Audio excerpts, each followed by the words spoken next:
Good evening, and thanks for joining tonight's TI Technology webinar hosted by Texas Instruments. Tonight we're going to take a look at something that I've always personally wanted to know a little more about, and that's the Electoral College, and specifically the Electoral College and the mathematics behind it. And I'm excited because everything Tom's going to share tonight is going to be stuff that we can use in our own classrooms with our students. My name is Mike Houston, and I'm the moderator for this event. I teach algebra and calculus near Pittsburgh, where I use TI technology to make those tough to teach, tough to learn concepts accessible to all my students. So I'm glad to be joined by our panelist, Tom Reardon. Tom has 35 years of teaching experience and now works for Texas Instruments in product strategy and development. Tom, we're excited to have you with us tonight. I'm excited to be here. I'm very excited about the topic. We're expecting a large crowd, so your audio is automatically muted. Feel free to send any questions to Tom using the Q&A window on the right side of your screen. We'll also be using the chat window to send general messages. As a reminder, this session is being recorded, and we'll provide a link to the event certificate of attendance at the conclusion of the webinar. We hope you don't have any audio issues, but in the event that you do, try selecting audio from the top of the WebEx menu and choose Audio Broadcast. Before Tom gets to the agenda, I know it might be tempting tonight to insert your own political views and comments and opinions, but we really hope that you'll keep those to yourself and respect what Tom's doing here tonight. So without further ado, Tom, please discuss the agenda. Okay. Good evening, everybody. Glad to see a lot of people here from all over the country. So we did the welcome and introductions. So the agenda, these are the things we're going to talk about. How, why the Electoral College was established, what changes have been made to the Electoral College over the years, and I created student questions, problems, activities about the election data that you can use in grades 7 through 12. Also, you're going to be able to answer those questions using three different platforms, the TI-84 family, the TI-Nspire family, and if you're using a spreadsheet like Excel. Other election issues that may come up, the U.S. Senate and gerrymandering, though we could probably do a whole thing on gerrymandering. And if we have time at the end, I've been working on a huge project with TI. I'd like to give you a sneak preview at a new Families of Functions video series that will be available in November, but you'll have access to it tonight if you're interested in that. Thanks, Tom. And then just a couple expected outcomes, please. Okay, I just saw someone, do you need your calculator? And the answer is no. I'll illustrate with it because I'm going to show 3 different ways of doing it. But there's really, well, you'll see. You won't need your calculator because you won't have the data, okay? The expected outcomes, I can discuss the Electoral College with my students and colleagues and talk about pros and cons of it. I can provide my students activities with the data included in 84, Nspire, or spreadsheet formats.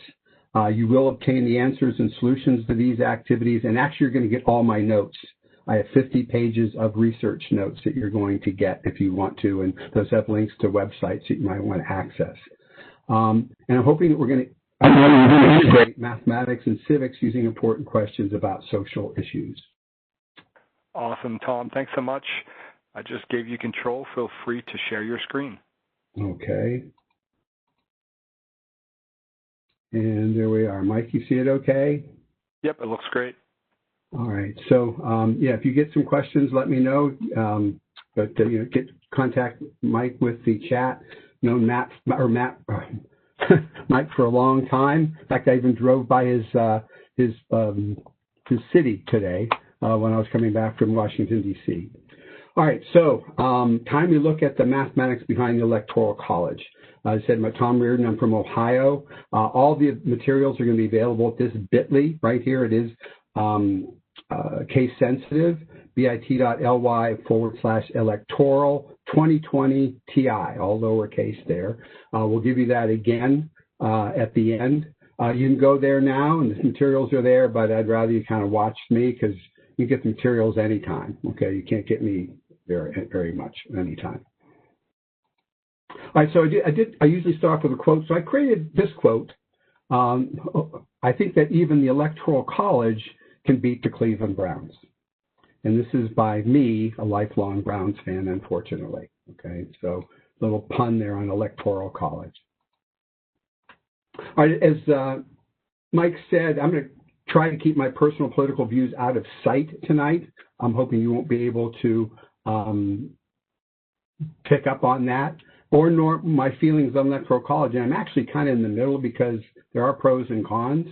I am not an expert on the Electoral College, but I've spent several hours learning about it. So if you say, ask me a question and I don't know the answer, I'm not the expert yet. I'm getting close, though.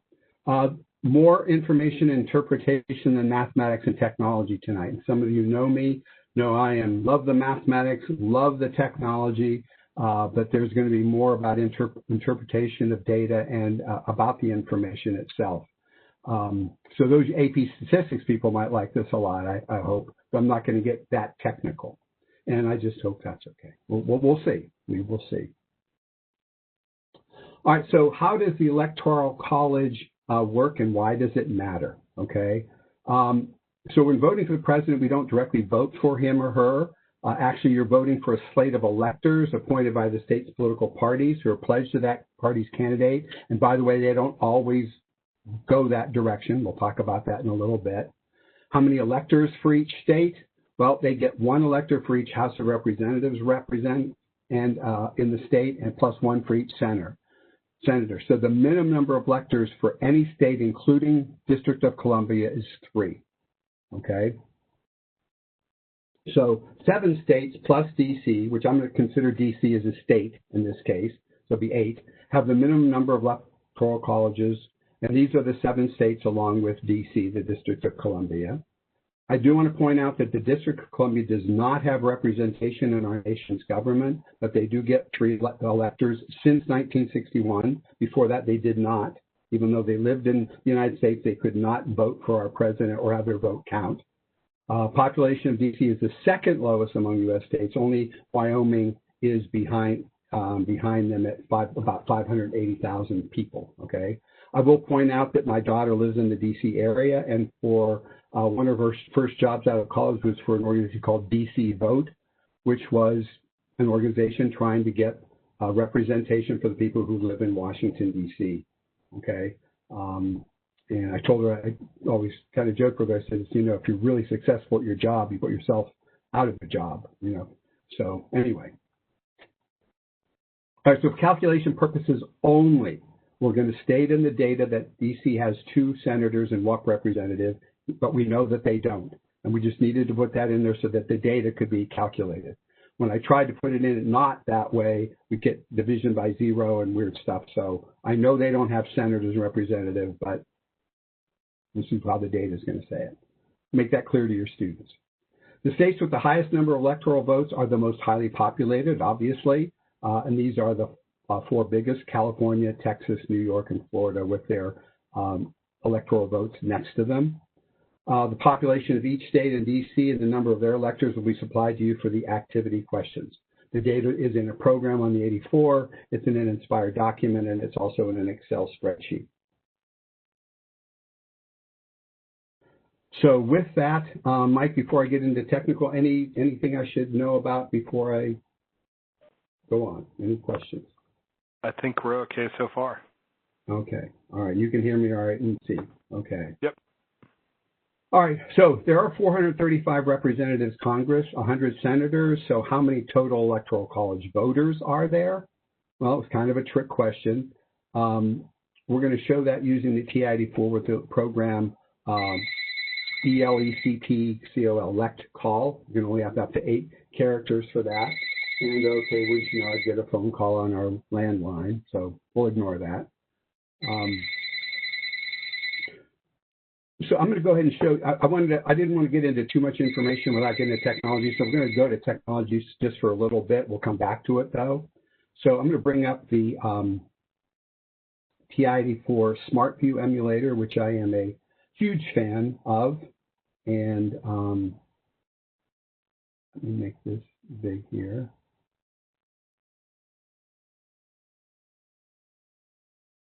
There we go.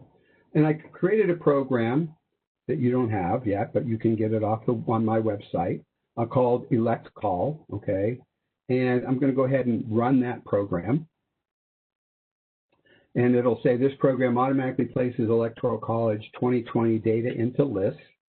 Press enter to continue. You can see this white agitated circle here, meaning it's in pause mode, waiting for me to press enter to continue.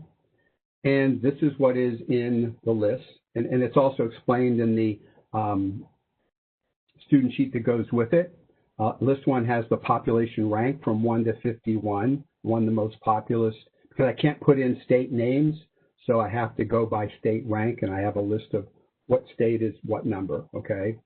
L2 is population in millions, so like 8.2 would be 8,200,000, okay? I wanted to do it in smaller numbers there. So I did go to six digits after to the right of the decimal point, so I get every person's counted.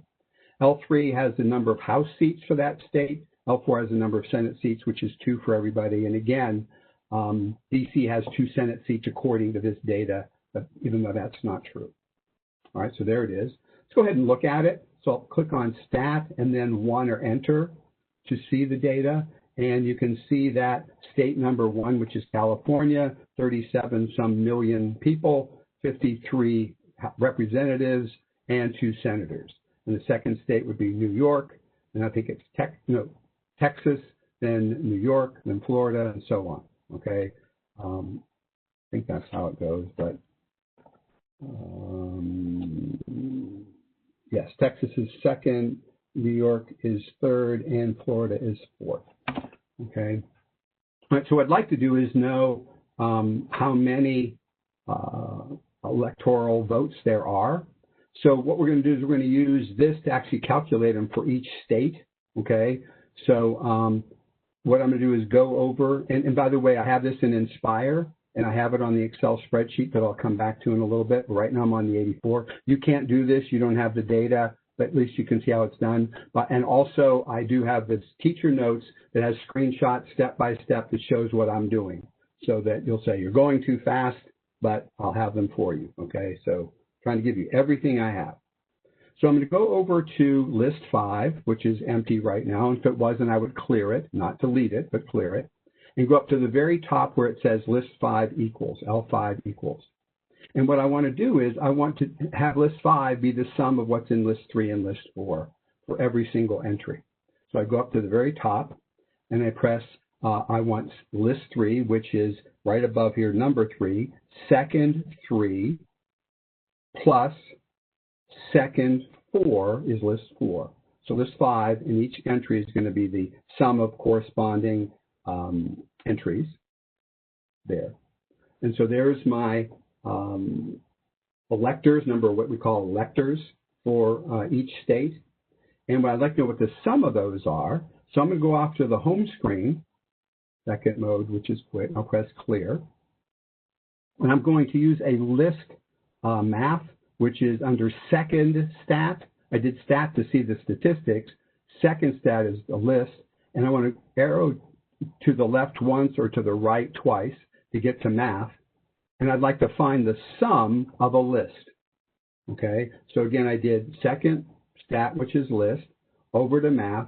And I want to find the sum, number 5, of list 5, the one I just created. So second 5, and I like to close up with the right parentheses.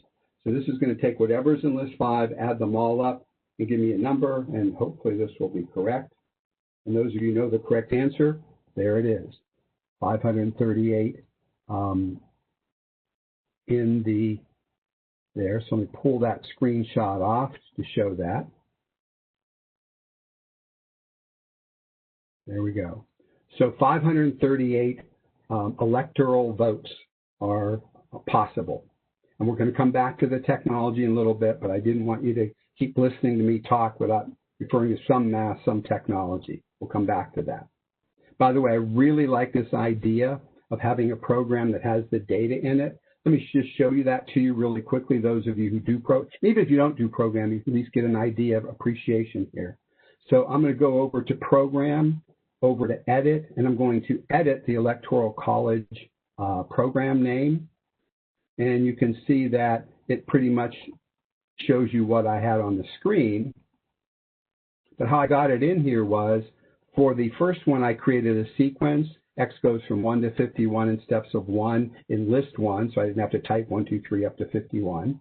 And then the next list are these numbers right here that I had to, unfortunately, type in by hand. And this is 37.341,989 million for population of state 1, which is California, and this one. And at the very end of this, let me see if I can, wow, there's all kinds of numbers here, aren't they? Just typing forever. Oh, and you can see it stores it into list 1, list 2, and so on. So that's how I got the data in there. I typed it in there and put that in, okay? For list 4, I had to put 2s in each of them, so I had to be a little clever on how I did that sequence to do that. Anyway, I just thought I'd point that out. But I love doing programs with data because students have to copy it or type it or whatever. You're not going to do it. But if you can get it in there, there. And again, in Nspire, it's there. In the Excel spreadsheet, it's there. You don't need to worry about that. All right. So back to our questions. So I did this. The Nspire document, let me just show that to you real quickly. This is the Nspire document that comes with it. It explains what the each list means by name, so that you have that. And then special notes about DC that I already mentioned. And I have a page for calculations. And so here I can put in the states' names here, because it's exactly the same data that I have in the 84, and except I have nice titles in them so that you can do that. And then I also have the teacher one for the same thing, so that you can not only have the answers, but you can see how I got those answers. Okay, so that's there. And we'll go ahead and show the spreadsheet. So there's exactly the same data in a spreadsheet. And then you can go ahead and do calculations right here, like find the total number of lectors in this column and so on. So you get all that stuff and make this so easy for you to use, I hope. All right. So 538. Now, that's 435 reps, 100 senators, and then the 3 votes for D.C. That's where the 538 came up. A lot of people might think it's 535, but don't forget about the old District of Columbia. So how many votes are needed to win the Electoral College? Well, it has to be over 50%. So half is 269, not enough. The magic number must be 270. And you see that on TV all the time, 270. Are all states winner take all? And the answer is most are. The 2 exceptions are Maine and Nebraska. They rely on congressional districts to divvy up the electoral votes. The winner of the state's popular vote in each state gets 2 electoral votes. And then Maine has 2 congressional districts, and Nebraska has 3. And so if you win the district, you get the vote. So Nebraska could actually go popular over 2 people, but 2 of the districts might have gone for somebody else. Okay, so that's how those are split up. Same thing in Maine. Okay. And by the way, you have access to the slides you're seeing right now as a PDF. So if you want to share this information with your students, you have it. You have it, along with 50 pages of my research. What if the electors break their pledge and vote for someone else? Well, these are called faithless electors. And in 2016, the last election, 7 electors, 5 Democrats, 2 Republicans, broke their promise to vote for their party's nominee. That was the most ever in history, by the way, in all the years of the elections. Some of them even voted for candidates that weren't on the ballot, okay, but it did not change the outcome of the election. Now, the Supreme Court ruled in this past July that states may require electors to abide by their promise to support a specific candidate, so you can't have these faithless electors. But the different states kind of control that, and there are different penalties for doing this.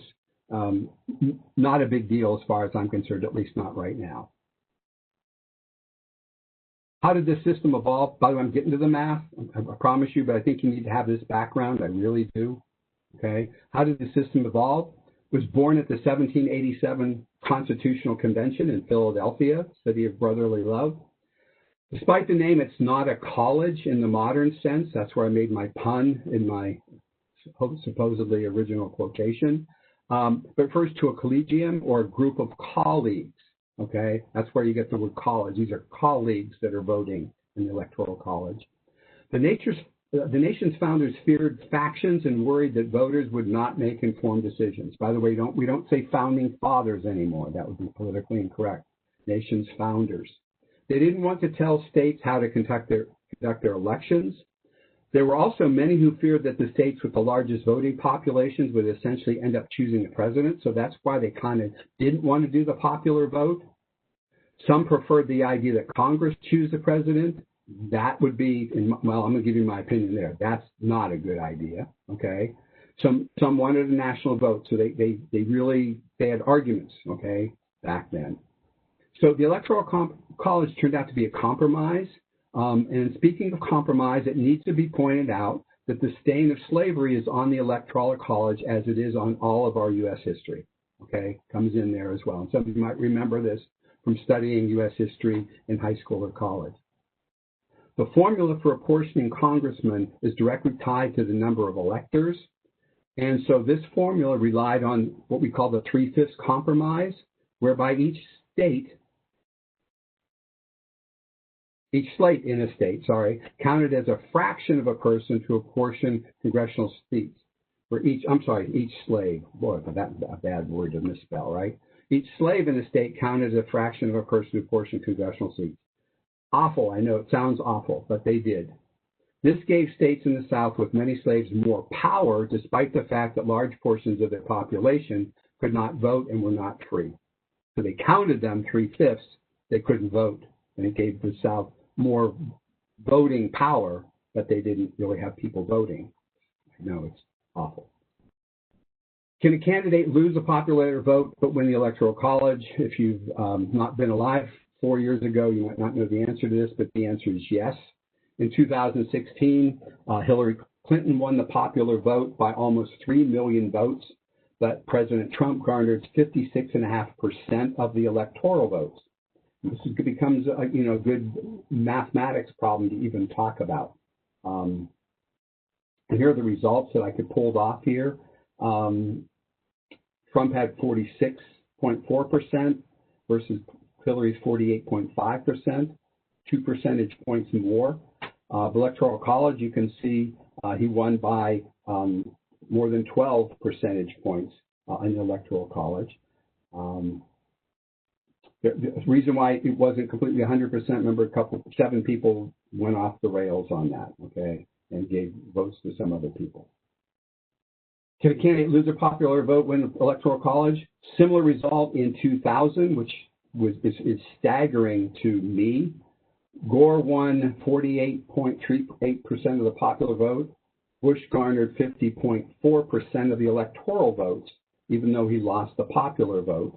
And here's the breakdown of these. And this would be something good just to talk about in your classroom and just let students see that, especially since most of them, or none of them probably were alive then. But look how close the electoral percent is. Look how close the vote percent is. 500,000 votes right here. 500,000 votes about that, okay? And if Ralph Nader hadn't run, who would have known which direction it would have gone? So many of you may be aware of this, but I wasn't aware of it so closely. The results were too close to call in 3 states, Oregon, New Mexico, and Florida. Gore ended up winning Oregon and New Mexico by by the slimmest of margins, 366 votes in New Mexico. Wow. Which left Florida to decide the presidency. And the Secretary of State certified Bush the winner by 537 votes, which means if 269 votes were changed from Bush to Gore, different president, a completely different president. So it's coming down to 270 votes. Boy, that number sounds familiar, 270 votes, except these are popular votes, not electoral votes. Other times that this has happened, 3 other times. These are the 3 people here. And there's a link on the website I created that discusses all 5 of these elections if you're interested in pursuing those further. Okay? Stay with me, please. Please stay with me. What if there's a tie in the Electoral College? Okay? Well, it's not possible, you say? Well, it is 2020. Anything is possible this year. And it has happened twice previously in our country's history. There were more than 2 candidates that received Electoral College votes, and nobody received enough votes to win. So when that happens, statistically it can happen. But by the way, so if there's an actual tie, 269 to 269, by the way, this would be a good mathematics exercise. Give your students, try to come up with as many different ways for there to be a tie in the Electoral College, like which states would be blue, which states would be red. See if they can come 269 to 269. Be curious to see how many ways there are for that to happen. Okay, that might be just kind of a good little what if type question. So if there's a tie, the election goes to the newly elected House of Representatives. So remember, they got elected on November 3rd this year anyway, so that whoever they are, they vote, not the people who are in the House of Representatives necessarily right now, okay? But there's a caveat on that, okay? Each state gets just 1 vote, no matter how large the state. Make sure that sinks in for you and your students. California gets 1 vote, represent 37 million people. Wyoming gets 1 vote, representing half a million, or I should say 6.6 million people. Let me fix that typo right there. So if you have a delegation that's, some Democrats, some Republicans, you got to have a vote, and then you vote as 1 block. Okay, so that's how that goes. I'm curious, what do you think? This would be something for your students to really talk about. Okay, I definitely have my opinions. I'll keep them myself, but I think you probably would know which way I would be leaning on something like that. By the way, today the House of Representatives is controlled by Democrats, 235 to 200 approximately. However, and it's a big however, the number of states controlled by Democrats is 22, number of states controlled by Republicans is 26, and 2 swing states have an equal number of Democrats and Republicans being represented there. Okay, so again, look at how having each state have 1 vote is so different, and how is this representing people? You got to talk about that. All right, so there's a great article in the research I did. The Electoral College is surprisingly vulnerable to popular vote changes.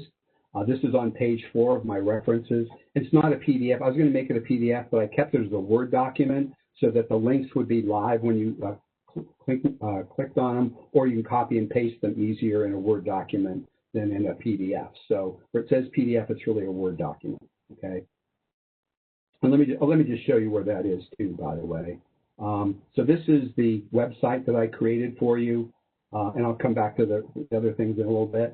So what's on there? The student PDF of the activity that we haven't started yet.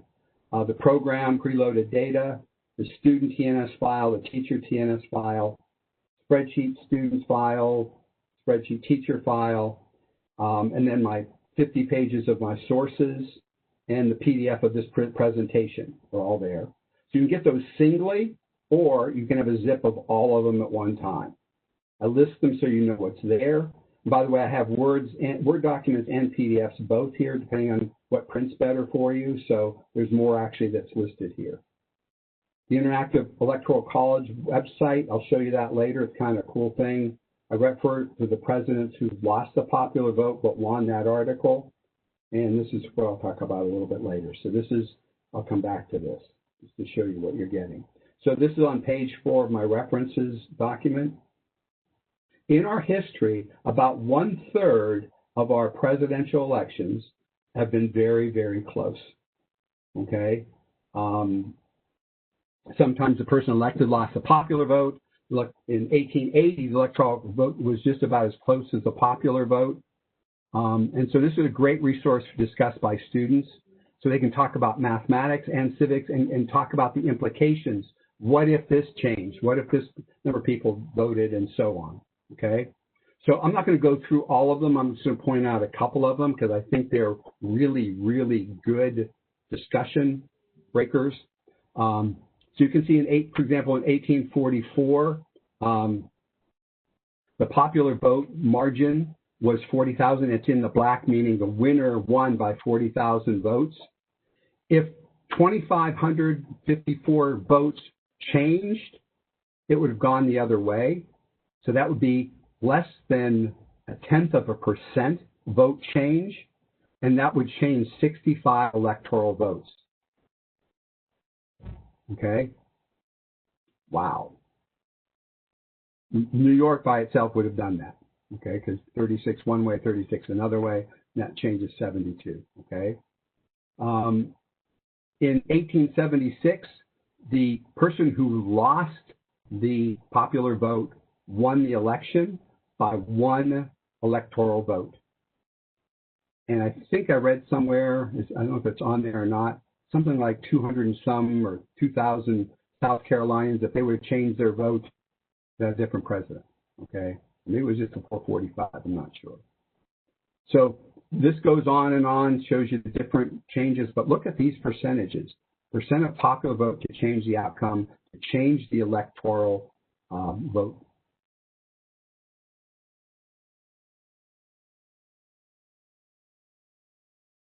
(1960) was the first year I kind of paid attention to Kennedy-Nixon one.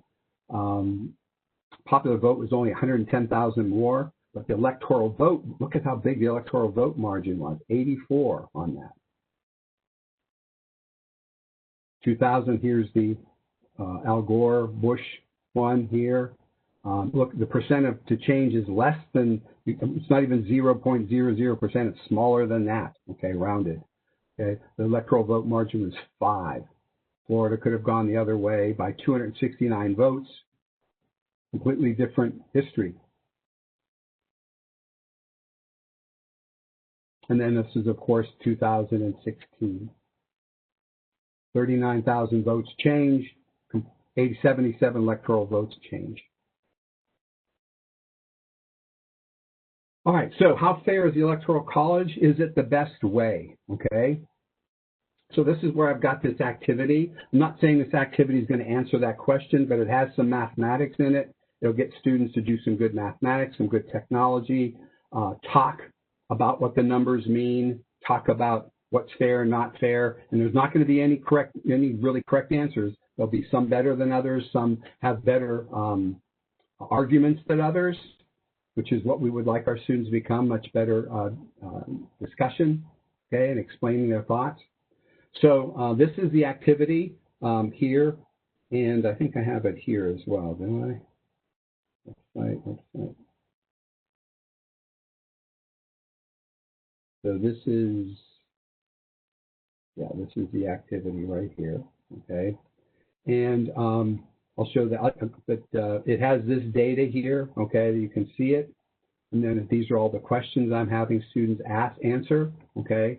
And then there's also the notes that go with it, that have the solutions. And you can see I have step by step on the calculator, on the Nspire. It's shown on the Nspire, and on the it's also shown on the Excel. Okay, I'm going to stick with the 84 just to do one, but I'll point out it's on the others. All right, so so this is the data right here that I typed in. And so this is where the first question comes in. And I don't attack Electoral College right away. I just want to talk about some other things. Again, it doesn't matter which format you wish to work in. The nice thing is students don't have to type in the data. So starting number one, I want to talk about population. So I'd like the students to calculate the median population for the 50 states in the District of Columbia, and also the mean population, the arithmetic mean population for 50 states and the District of Columbia. Now, as far as finding the median, that one's going to be pretty easy. We can just go right to looking at this and say, well, we've got 51. The median would be the middle, which is the 26, so that would be Kentucky's population. So that one's pretty easy there to do, okay? But they still have to know what that means, okay? Now, the mean, well, that's going to be a little bit tougher. Of course, I have to add up the 51 states and divide by how many states there are, which would be 51. So let's go ahead and talk about doing that with the technology. So again, I'll go back to stat edit, make sure I still have that data in there, and I do. So what I want to do is add up what's in list 2 and then divide by 51. So that would be one way. So I've got the data in there, and I'm going to use that sum again. So second stat, over to math, and down to sum. And again, this is outlined in the document with the teacher notes. Sum of list 2, second 2 is list 2. For those of you who are new to this, the number or the letter L and the number 2 does not mean list 2. This is like an icon, okay? So even if you subscript it, not going to work. So that's the sum, and I want to divide it by 50 plus 1 states, 50 plus District of Columbia. And so this is 6,742,219 people. We'll round to the nearest person. That would be the mean, a lot bigger than the median was. There's another way I could have found the median and the mean, is I could have done a one variable stats on list 2. So and again, that's something I want my students to be able to do. So I'm going to go to stat, calculate, and number 1. I want to do this on list 2. So I'm going to just, and again, if I didn't have there, second 2 would paste list 2 there. And I have to press enter a couple of times. 1, 2, 3. And there's my mean. X bar is the mean, 6,742,219, and a third person, I guess you might call it. Okay, here's our sum that we got before. And then going down, by arrow down, I can see that, you know what, let me go back up, take a picture of that so I can pull that off. Here's our that, and then I'm going to arrow down, and I can get the mean and the median there off of this thing. So the mean, I'd have to rewrite it in millions, and the median right here, I have to write that in millions as well. All right, so let me stop there for a minute, because this is well over half, and I don't know if where we are on this, but Mike, any questions, anything I should know about? No, Tom, I think things are going pretty smoothly. Okay. I did see something pop up about Chromebooks. Yeah, there is a TI-Nspire Chromebook app that's beta version. You can find that on TI's website. Just for that. All right, now for comparison purposes, I always like to put things in perspective. New York City has a population of 8.5 million. How many states, including DC, have a population less than the population of this one city? Okay, and if you look at that, there's a ton of them that are smaller than one city. Okay, so you think of the mayor of New York City versus the governor of those states. And I'm not putting those states down by any means. I'm just talking about sheer numbers. Okay, and then number 4, I looked up the populations of the 20 most populous states in El Paso, Texas, who I just did a 3-day workshop for this last week. A beautiful city, by the way. I was there in January, just before the travel thing was. And I didn't realize it was such a big city, the 20th most populous in the United States. So how many states, including DC, have a population less than that one? Again, just to talk about how many states are smaller than, you know, cities in our country. Okay, so I have those answers, you know, outlined there in the teacher notes. So here's where I want to really get into starting to talk about how we can interpret this data. And number 5 is calculate the percent of the total U.S. population for each state in D.C., rounding the nearest hundredth of a percent. Okay, so that is, California is what percent of the total population? That 37.3 million is what percent of the U.S. population? Texas is what percent? New York, Florida, and so on. okay? And I think that would be a good thing to look at, because when we compare percentages, we're comparing apples to apples, whereas we look at millions to 100,000s, it might be a little bit harder to understand, okay? So let's go ahead and look at that. Let me bring up the calculator here. And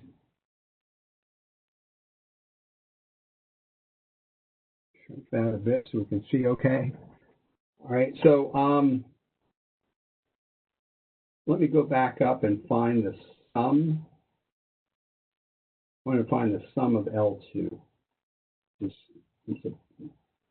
paste that down there. And then I'm going to clean that up a little bit.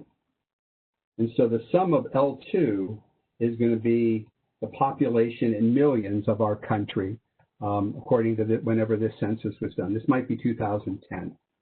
Okay. And then what I'd like to do, what I'm going to do is I'm going to store that into the variable X, so I don't have to keep writing it. Okay, so I have to keep writing that. It's stored in A, P for population, U for United States, whatever. But I'm going to use X because I'm not going to graph. If I was graphing, wouldn't use X because X can change on the graph screen. So let's now go ahead to Stat, Edit, and let's go over to List 6. And what I'd like to do is divide each of those states' population by X and then make it a percent, okay? And so this is where I kind of messed up last time. So I got to think about this for a minute. I got to multiply the population by 1 million, which is 10 to the 6th. And then to change its percent, I have to multiply it by 100. So I'm going to actually have to multiply my quotient by 10 to the 8th power, I think, unless I goof up again. So let me see how that works. Let me see if this makes sense. So I'm in the top of list 6. It says list 6 equals, and I'm going to say let's take each thing in list 2, second list 2, and divide it by what I have that sum in X. And I have to multiply that answer. You know what? I'm going to clear that. Let's put that in parentheses. Oh, you know what? Let's make it a fraction. Yeah, there we go. So it's going to be, again, second list 2 divided by this sum, which is stored in X. Get out of there and multiply that by 10 raised to the 8th power. Again, let me see if this makes sense. I can multiply it by 10 to the 6th to make it millions. And then, or wait a minute, do I have X in, maybe I don't have X in millions. Ooh. Yeah, maybe it's to multiply by 10 to the 2nd. Let me see. Well, I'll know right away if I'm right. Yes. I didn't have to change them both to millions because they would have canceled out. My goof. Sorry about that. So what this means is California is about 12% of the United States population.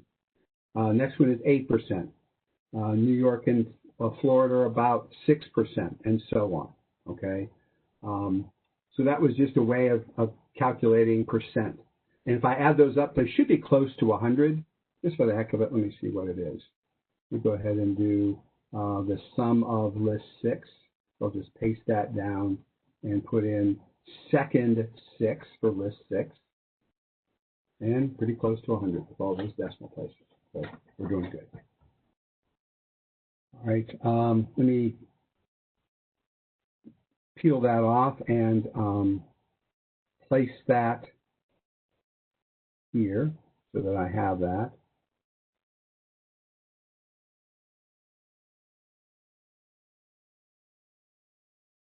All right. And now we'll get into the Electoral College and calculations. So we calculated the total number of electors. We did that already. We came up with 538. So we don't need to do that again. That part's already done. But this is the part where I wanted to figure this out. For each state, calculate the number of people per elector. Because that number is going to be different. The populations of different cities are different. They have different number of electors. Which one has the largest? What's that number? Which is the smallest? What's that number? how fair is this or not fair? Okay, again, this becomes a discussion. Okay, but I want my students to be able to do some spreadsheet work or list work in this case. So calculate the number of people per elector. So let's talk about that just for a second here. Okay.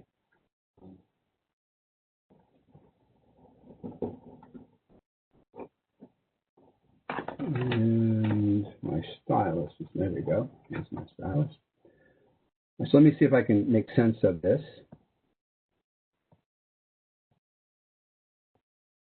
So I'm going to get the number of people electors. So I'm going to have to get the number of in the population. And I'm going to have to multiply that by 10 to the 6th because remember those are in millions. And divide it by the number of electors in that state, which could be any number from 3 to 50 some, okay? But I want to do that for each state, okay? So let's go ahead and do that.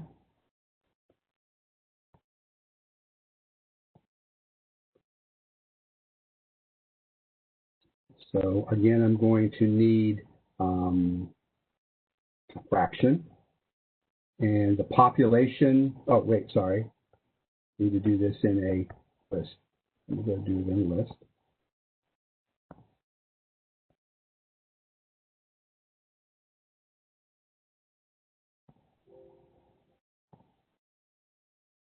And we're going to key press history. All right, so back to stat, edit, and I'm going to go up to L6, and I don't have L6, so I need to go to the right to L6. And there is no L7, so I'm going to create a list called L7, and I show how to do that on here. For those of you who have not done this before, notice I went to the very top, went to the arrow to the right, and it's blank. It's waiting for me to type in the name. So I'm going to go call it alpha, parentheses, which is letter L, and then the number 7. Looks like list 7, but it's really L7. And notice the 7 is not subscripted, okay? So this is truly L7. And I'll show you how you access it and so on. All right, so what I'd like to do in L7 is I'd like to take the total number of population, which is still in list 2, divide it by the total electors, which is in list 5, and multiply by 10 to the 6th. So again, I need a fraction of some sort. Second, list 2, population, divided by list 5, second, list 5. And then I need to multiply it by 10 to the 6th because my population is in millions.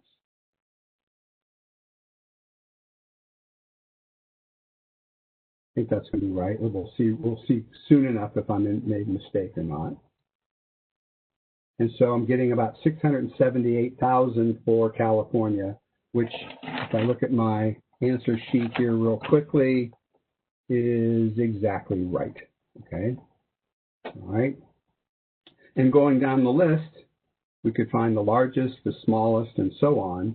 And you see, as we get towards the bottom, these numbers go from like 700,000 to 189,000 for the smallest, which is Wyoming. So in Wyoming, about 200,000 people per elector. In California, about almost 700,000 per elector. So that's where you can start to discuss, is that fair or not? You need to talk about that, think about it. Okay. Now I could do the same with House of Representatives, the same with senators. You know, I'll leave that for you to decide what you want to do with that. And I see we're getting down to the end here, and I got a couple of other things to show you.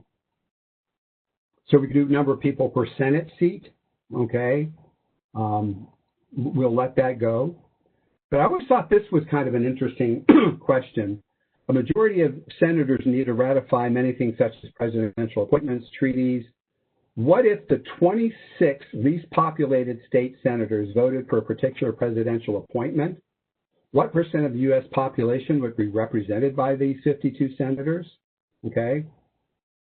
Now, I'm not going to do the calculation. I'm sure you could do it. But I added up the populations of the least populated states and divided it, okay, by the population, total population by that. And here's the percentage. You guys want to take a mental guess here? 26 least populated state senators, their population compared to the population of the United States. Are you ready? 17.7% could control the Senate. The population of that many people could control what the Senate does. I don't think it happens that way because it's by party, but I'm just saying that. Senate is supposed to be different from the House of Representatives, but think about that.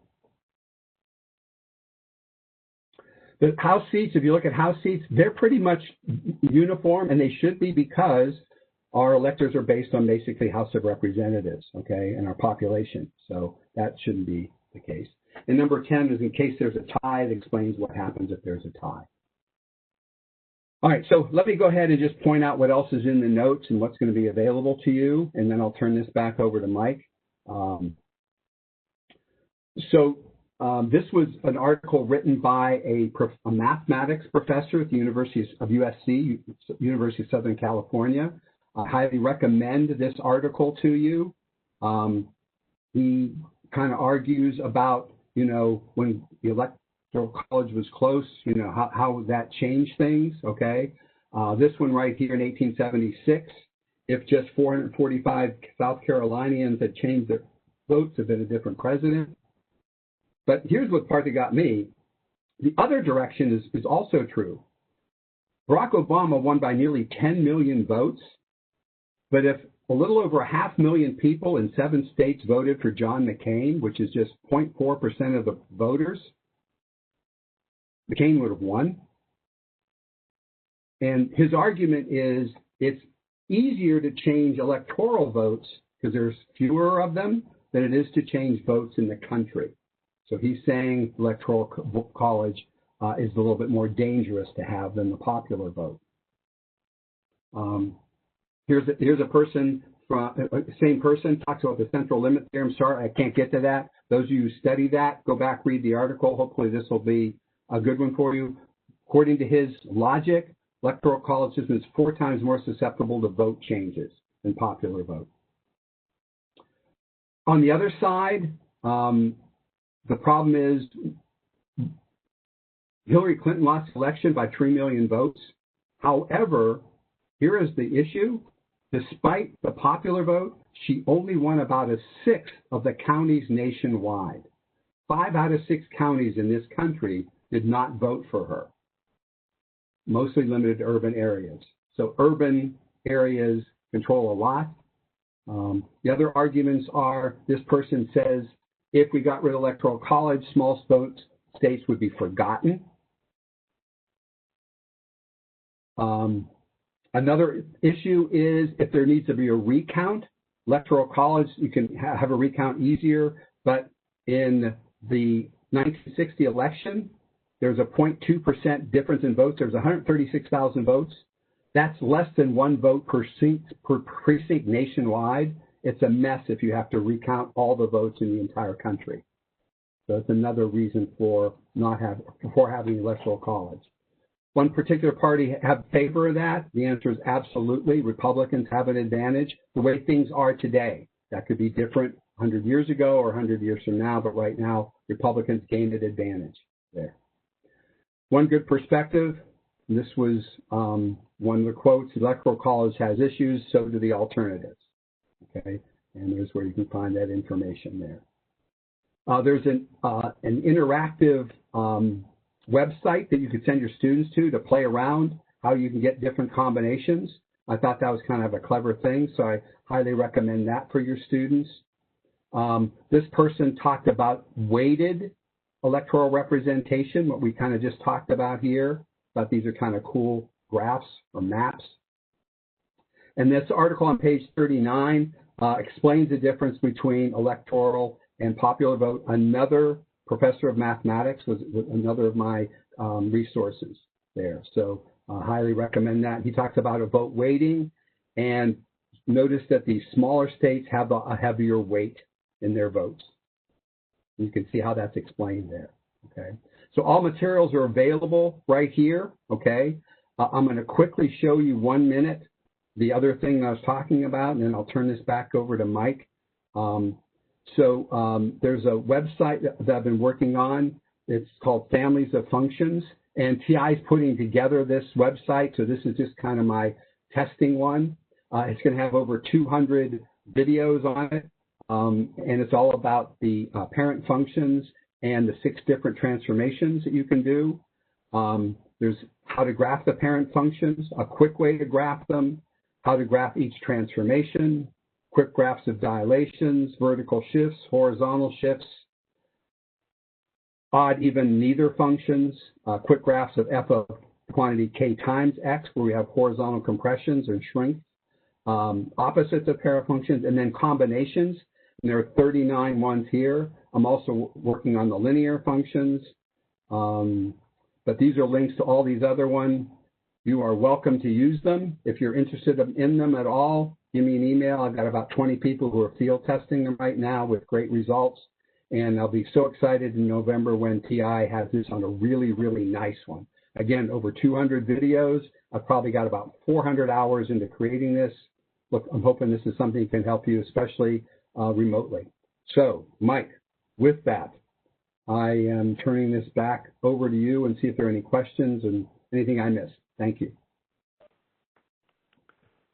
Thanks so much, Tom. I think the one question that really stood out to me, and I'm not sure if this is an easy question for you to answer, but how long do you see this taking in a typical classroom? That I really don't know, because quite frankly, I just finished this presentation an hour ago, just before this started. So it depends on how much you want to do background. The mathematics, I think you could do the mathematics in a whole class, but you won't get the background, and I think they need to hear the verbal background, unless you would print it out for them and have them read it, and you know how that works. But some of that needs to be discussed. So, yeah, I'm not exactly sure. Okay, thank you.